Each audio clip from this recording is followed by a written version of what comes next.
Copperhead Strike. Opening at Carowinds in 2019, this Mock Rides multi-launch coaster has delivered millions of rides and is an overall great coaster at Carowinds. It was the first multi-launching coaster in the Carolinas when it opens. And it also is the only launch coaster at Carowinds to this date, but will soon change when Snoopy's Racing Railway debuts in 2025. Copperhead Strike features a track length of 3,255 feet, a maximum height of 82 feet, a top speed of 50 miles an hour, a total of 5 inversions, and a total duration of 2 minutes and 24 seconds. Copperhead Strike features 3 trains with 4 cars per train, 2 rows across, and a total of 2 rows per car. There is a total of 16 riders per train, and for all my nerds out there like me, the maximum capacity on Copperhead is 1,200 riders per hour. Copperhead typically will achieve its maximum capacity, although if they are running slow and do not have a full crew, they might not. Copperhead is an awesome coaster. Hello. It works great at Carowinds. It is exactly what Carowinds needed. Here we go. And I personally have this as my number 4 coaster at Carowinds, although I know a lot have it higher. Copperhead Strike has some weak launches, but it makes up with that in its forces and in the airtime. Copperhead Strike delivers strong ejector airtime and some great positives. Copperhead Strike star element will be the JoJo roll out of the station into the turn, which will lead you into the barn. The barn, you will stop in the barn. There will be a little pre-show, and that pre-show will then bring you into our first launch.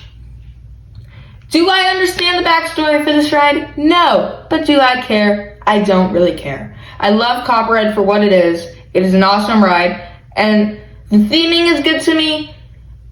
I don't understand the name, how the name ties into the actual theme, but from what I understand is we are stealing Granny's jam.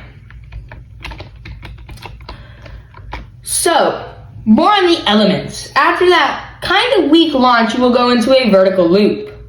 The vertical loop will provide amazing hang time. Most people know Copperhead for its amazing hang time. Copperhead has lots of elements that feature amazing hang time. So, after the vertical loop, you will go into an airtime hill. After that airtime hill, you will go into a turn. Following the turn, you will go into a corkscrew. The corkscrew will take you into another turnaround, which is insanely intense, and then into a cutback into the launch, the second launch. Following the second launch is a banana roll. After the second launch and the banana roll, you'll go into a tight turn especially. Following the tight turn, you will go into another vertical loop, into another turn. The turn will provide actual good airtime. It's like kind of sideways airtime on this ride, but it is awesome. My personal favorite element on Copperhead is the JoJo roll, but after your sideways airtime hill turn, you will go into another one of my favorite parts of this ride, which would be another cutback into another turn, into one more turn, which will get you lined up back in the brake run, into another turn, following a cutback, into another cutback, following into another turn. Keep in mind, all these turns will give you airtime into one more cutback, into the brakes.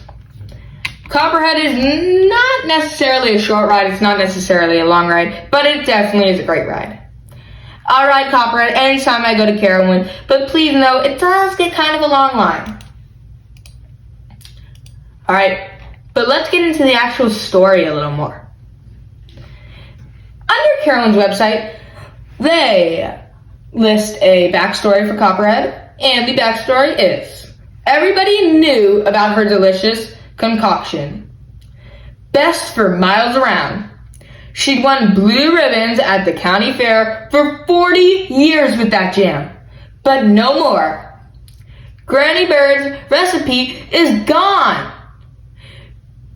But to get your hands on it, you gotta head way out to a rundown, broken down farm at the far edge of the Blue Ridge Mountains.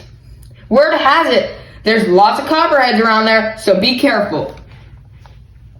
When you get to the farm, it's a huge barn, there's got to be the headquarters of her jam operation.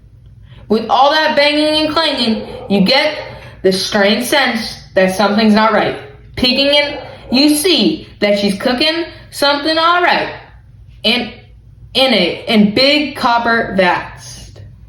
But it sure ain't jam, it's something with quite a bit more bite that could get you in a huge heap of trouble if you're caught with it.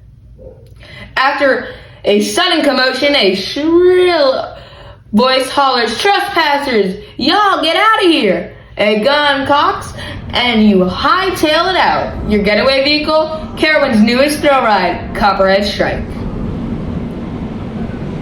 That is Copperhead's storyline. A bit confusing, but I love it for what it is. Copperhead is also great for a first ride for people that are not ready for Fury or Afterburn or Thunderstriker, but it's great because it has a minimum rider height of 52 inches. Anyways, that's going to wrap it up for this review. I personally think Copperhead is a great ride. It's definitely a top 20 worthy ride, but not a top 10 or top 5 worthy ride. Copperhead's awesome, and I'd love to see more rides like it at parks such as Kings Island, Cedar Point, or even Knott's Berry Farm. Thank you for watching. Be sure to like, subscribe, and share, and I'll see you next time on Carolina Coasters.